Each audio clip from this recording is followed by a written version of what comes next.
Every month, we assemble a wonderful panel to talk about a relevant startup theme, and tonight is all about building buzz. And so I'll start with Sarah introducing herself, and telling us what Wave is. Sure. This is fancy. Hey everyone. Oh, excellent. I'm Sarah. I work at Wave, formerly Wave Accounting. We just rebranded on the 15th of December, so we are now more than accounting, which is exciting. If you've never heard of Wave, we do free, unlimited invoicing, online accounting in the cloud for startups and entrepreneurs. So we focus on companies under 9 employees, and it's totally free, and your invoicing is free. You don't have to pay anything. It's exciting. We'll also do your payroll if you're in Canada or in the US, and we have payments now, which is quite exciting too. So a lot of that was just released in our big feature release in December. So we're now Wave Apps.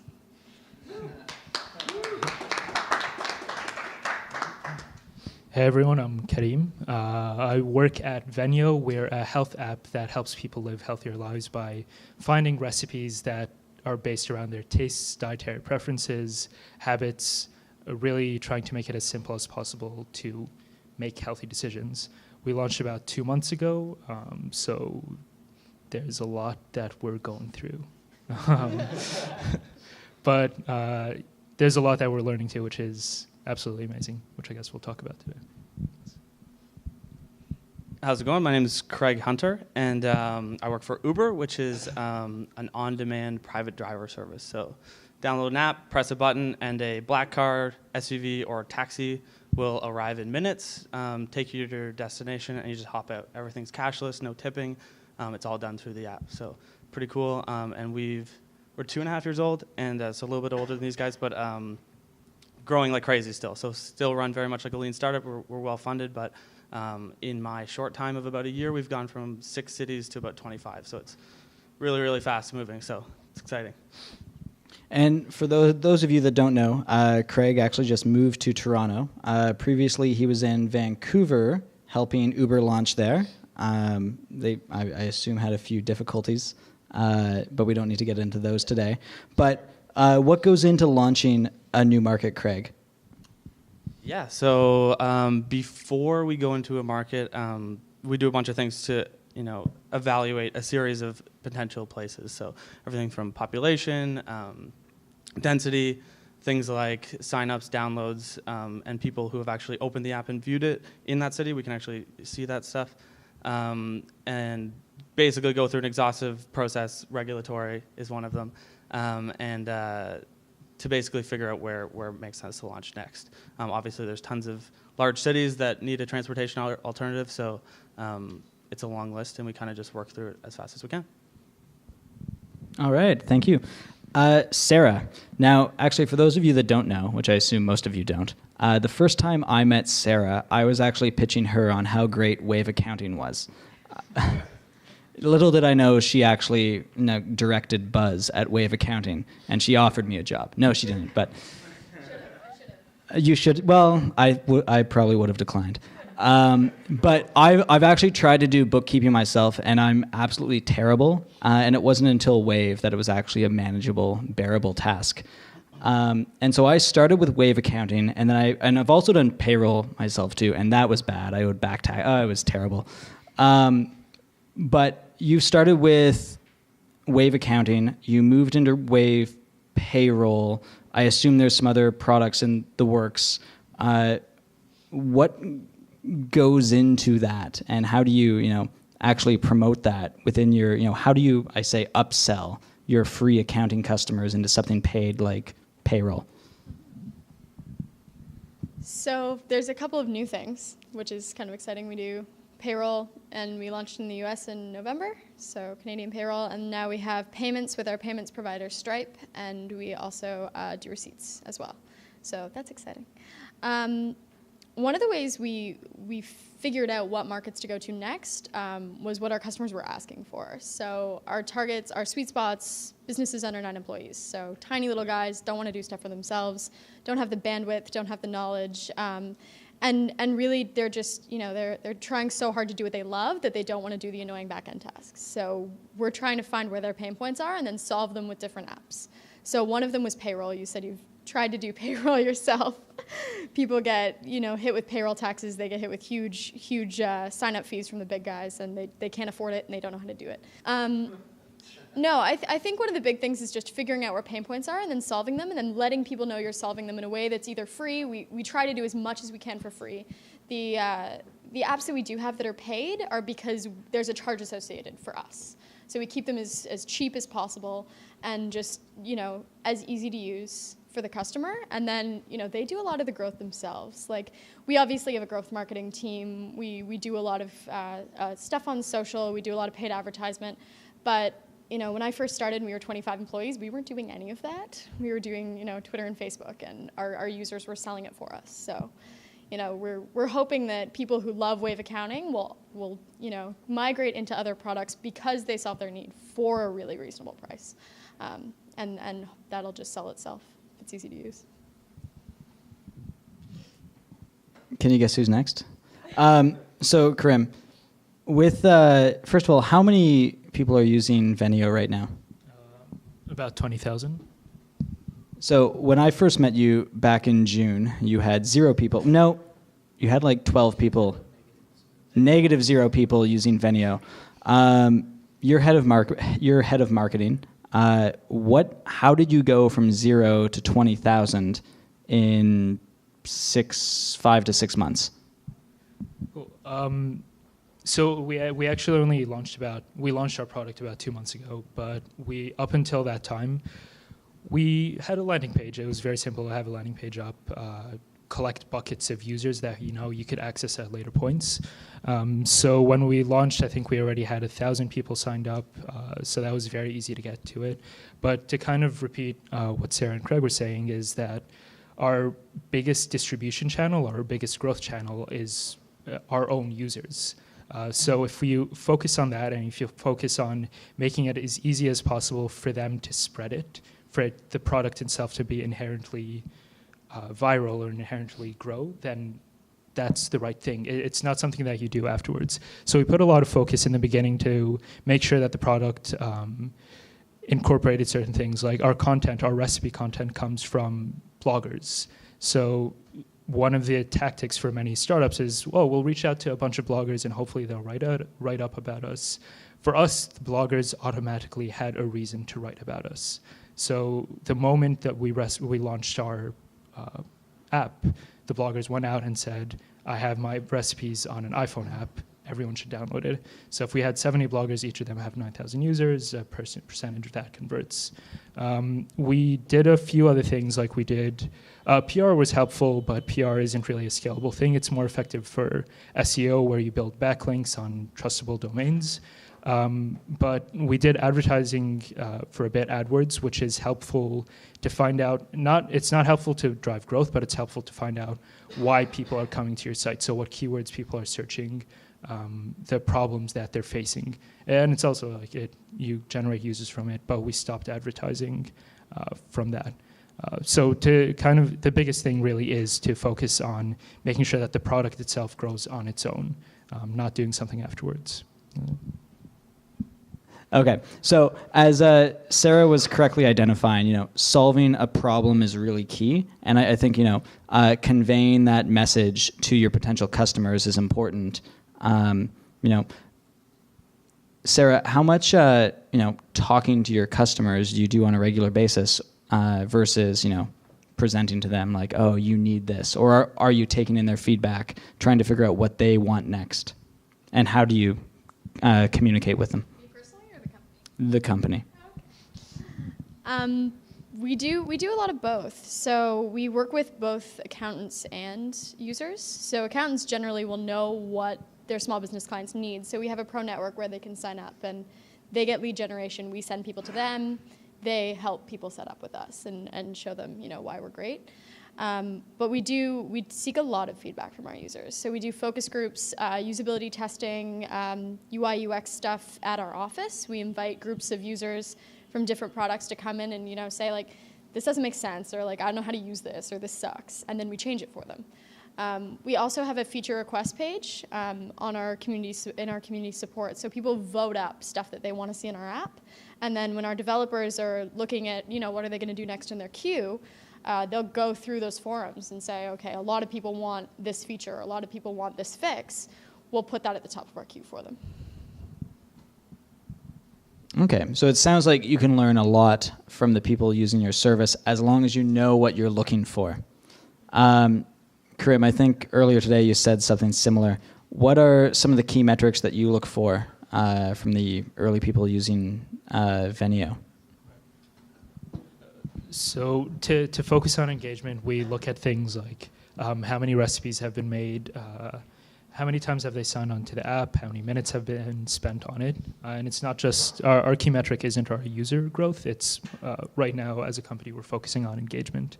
And that means talking to the users a lot.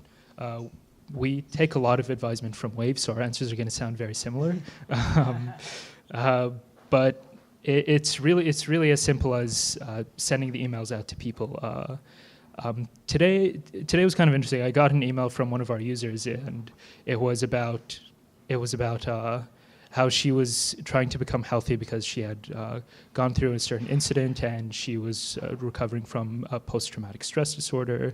And it was very surprising because like I'm somebody I sent you an automated email that's personal, but you're opening up, and it shows that when somebody really cares about your product, or really cares about when you've hit a pain point that they're experiencing, whether it's a problem that they have, then they're instantly open to communicate anything with you.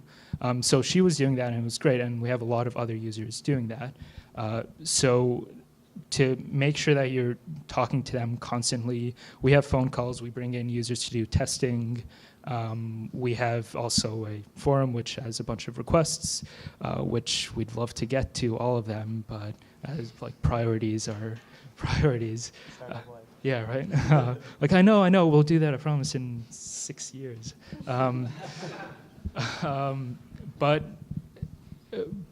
But like if that's what you're doing, if you're making sure that they're staying engaged in it, and like then your product's gonna, if you get that fit, then it's gonna grow. It's gonna be scalable on its own. It's not like you can take your hands off of it, but it will work. So Craig, what's the number one way that Uber gets in touch with their customers to find out what's going on? Yeah, so similar to what the two other guys said here is, we're very high touch with our customers.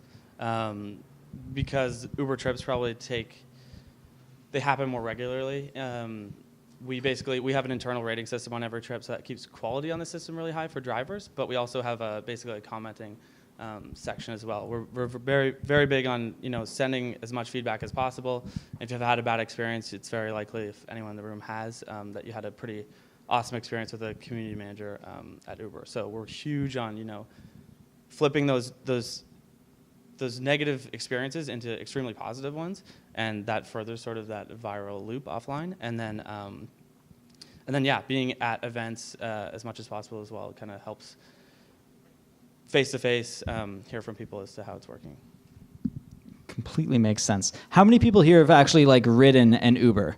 Hands up.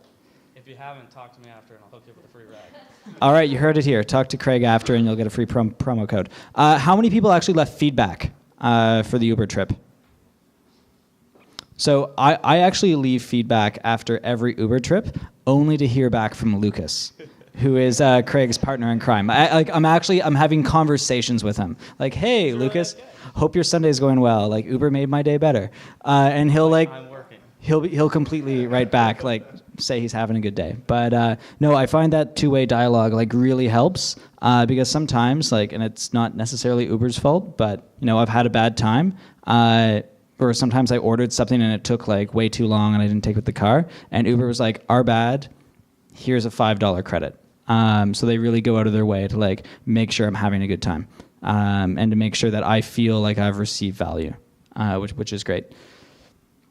Kind of one of my final questions is how important is blog strategy? So in early startup marketing, like there's so many different avenues you can go. Like you have this idea, you want it to get big. Where do you apply focus? But ultimately, it comes back to brand messaging, and you have to keep it consistent. What role does blog strategy play for, well, all of you three, starting with Karim? Being a poor startup, it plays a very big role. It's the reason we're focusing a lot on blog strategy, and we have been for the past 2 months, is because we're trying to create content that's actually relevant for people. And that's going to rank higher either in SEO or in shareability. We think that's something that, like, I don't mind spending an hour and a half a week writing 3 posts if it's going to actually increase our inbound marketing. We try to do as little outbound as possible, just because the amount of focus we have to do on that is a lot higher than if we were to do it on our blog. What becomes a bit difficult after a while, especially if it's your first time blogging, is finding a list of topics to write about. I was running out last week, and I think I wrote about how cartoon characters are unhealthy. I was like, I think Garfield was one of my examples. But it actually spread pretty well. In the long term, it's going to really benefit you. So there's not going to be an instant return from the blog, and there isn't yet for us. But I'd say a year down the line, when you have a year's worth of content already on your blog ahead of any of your other competitors, that's a huge leg up. Guest posts are extremely important, so it's very easy for us to get guest post bloggers because they're already on the app. We do a bunch of interviews. We have a strategy. So we know for this month we're going to do this type of content. For this month we're going to have these different guest bloggers coming on.